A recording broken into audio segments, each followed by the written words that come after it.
Hola halo hili halo, balik lagi sama gue Farisi di Baper pastinya, bahas berita penting pariwisata. Buat kalian yang masih doyan banget staycation sama Ayang, puas-puasin dulu deh, daripada nanti peraturannya udah dirubah, jadi nggak bisa kadling-kadling gitu kan.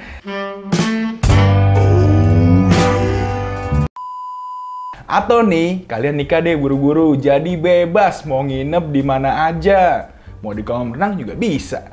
Ngapain tuh di kolam renang? Ya berenang dong guys. Lu nih.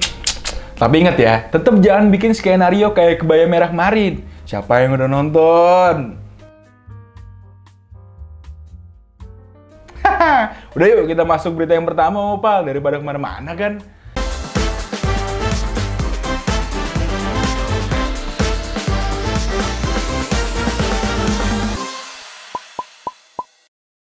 Berita pertama datang dari konser-konser yang tiba-tiba bermunculan lagi nih.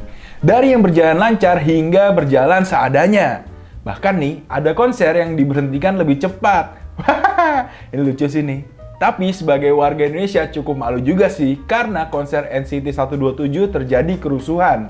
Sampai-sampai personil NCT pun bantu buat nertipin. Pertanyaan gua nih ya, lagu NCT emang enak buat mosing ya? Ini penontonnya gimana sih?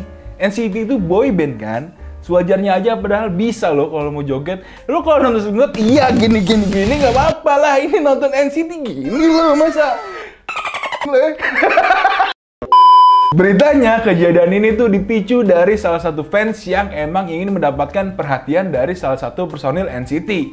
Sampai-sampai pagar barikade yang menjadi pembatas penonton roboh. Aneh banget. Menurut gue nggak gini caranya, hanya demi kecapran lu itu. Pertanyaan gue nih satu, emang penting ya dapat perhatian dari idola lu? Kalau udah dapet terus mau gimana? Mau buat dari apaan? Aduh. Gak cuma konser NCT aja nih mau apa, yang lokal juga ada pas di acara Berdendang Bergoyang. Kita bacain dulu deh nih beritanya ya. Kericuhan konser Berdendang dan Bergoyang awalnya dipicu karena kapasitas penonton yang overload pada hari pertama. Untuk hari kedua, bahkan banyak penonton yang pingsan mengopal. Makanya untuk hari ketiga, konser tidak dilanjutkan atau ditiadakan. Kabarnya nih mengopal, penonton yang hadir pada konser waktu itu berjumlah 21.000. Sedangkan yang Istora Senayan hanya berkapasitas 10.000. Wah anjir, 2 kali lipat guys! Dan pada saat ini kepolisian masih memeriksa panitia pelaksananya yang pada saat itu menggelar acaranya. Haha, ini kayaknya kelihatan banget ya Mopal, ada keserakahan dari panitianya. Macam tak betul je budak ni. Setelah kejadian-kejadian di atas, akhirnya Kemenparekraf mengeluarkan himbauan kepada para penonton konser. Bagaimana pertanda kerumunan yang sudah nggak aman. Yang pertama, pengunjung mencapai lebih dari 5 orang per meter persegi. Kerumunan pengunjung bergerak lambat dan terdengar suara keluhan dan tangisan. Jadi buat kalian yang pengen nonton konser perlu diperhatikan ya. Dan jangan panik jika terjadi kahar. Lanjut ke berita yang kedua nih. Arak Bali dijadikan warisan budaya tak benda oleh Kemendikbud Mopal. Keputusan ini tertuang dalam Surat Keputusan Menteri Pendidikan, Kebudayaan, Riset, dan Teknologi Republik Indonesia nomor 414-P-2022. Gubernur Bali Wayan Koster mengatakan pembuatan arak Bali dengan proses destilasi tradisional harus dipertahankan dan tidak dirubah. Sementara itu, setelah upaya Pemprov Bali memasukkan arak Bali sebagai warisan budaya tak benda, mereka akan membantu petani dengan melakukan promosi, pembinaan, pengembangan, dan pengawasan. Yang kerennya nih, arak Bali ini masuk kategori minuman spirit ke-7 di dunia. Yang pertama ada whisky dari Irlandia, rum dari India, gin dari Belanda, vodka dari Rusia, tequila dari Meksiko, brandy dari Belanda, dan yang terakhir ada arak Bali dari Indonesia. Diketahui, arak Bali ini berkadar alkohol 25 hingga 45%. Ya, tapi walaupun ini sudah menjadi warisan budaya tak benda, jangan disalahgunakan ya Mopal. Jangan pergi ke konser terus kalian minum arak dulu, nanti rusuh jadinya. Baiknya ya minum pas lagi santai aja, jangan kebanyakan juga. Jangan-jangan konser NCT tuh mbak-mbak minum arak Bali ya? Shut up. Berita selanjutnya, Pangandaran termasuk daerah wisata unggulan yang ada di Jawa Barat. Tapi sayang, jalanan di sana rusak. Kumaha ini Kang Emil? Loh. Tapi ini yang salah emang Kang Emilnya atau pejabat Jawa di daerahnya ya? Atau bahkan pengelolanya? Atau bahkan pengusahanya? Atau orang lokalnya? Wah, panjang banget birokrasinya, Mopal. Pangandaran amat sangat terkenal dengan wisata pantainya. Tapi jalan-jalan di tempat wisata ini tuh banyak yang rusak. Jadi membuat nggak nyaman para wisatawan. Selain buat nggak nyaman, ini tuh menjadi salah satu penyebab kemacetan juga dong.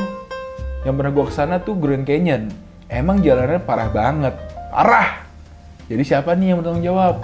Masa warga sekitar harus urunan dan ngecrek di pinggir jalan?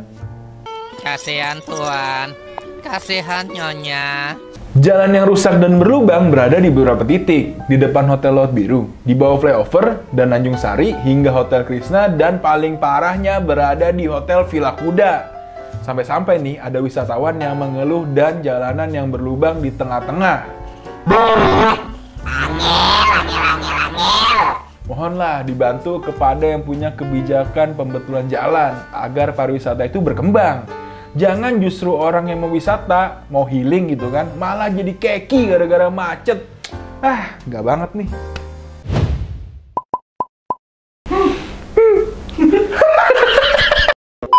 Ada berita menarik nih Momopal dari KTT G20. Amerika kirim 6 bomber nuklir dan kapal induk saat datangnya G20 untuk menghalangi Presiden Putin datang. Wah, mau perang nih, apa gimana sih? Masa Indonesia jadiin battlefield? Hancur Indonesia, guys!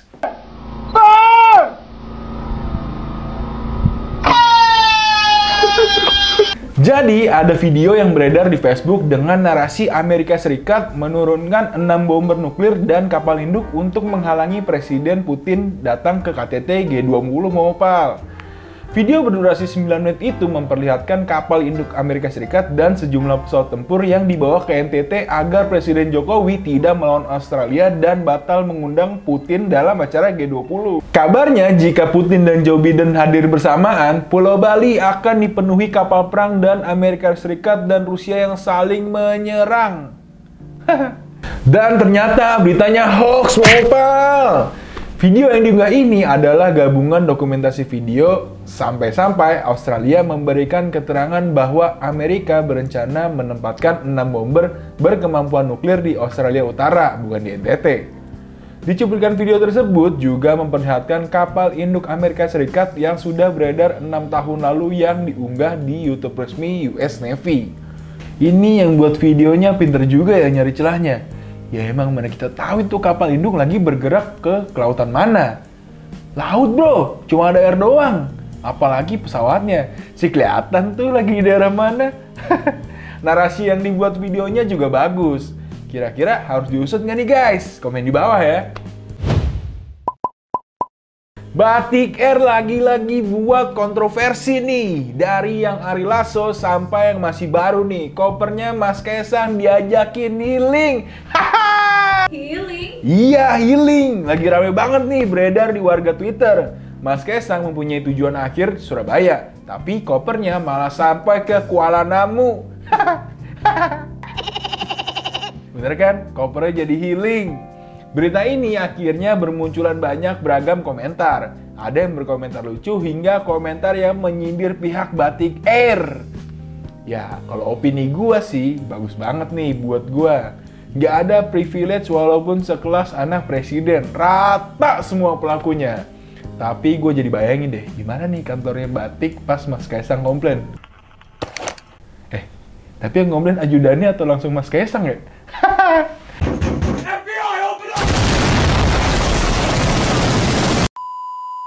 Oke, cukup sekian baper kali ini. Gua Farisi pamit. Gua mau ikut KTT G20 dulu nih. Gua mau siap-siap berangkat ke Bali.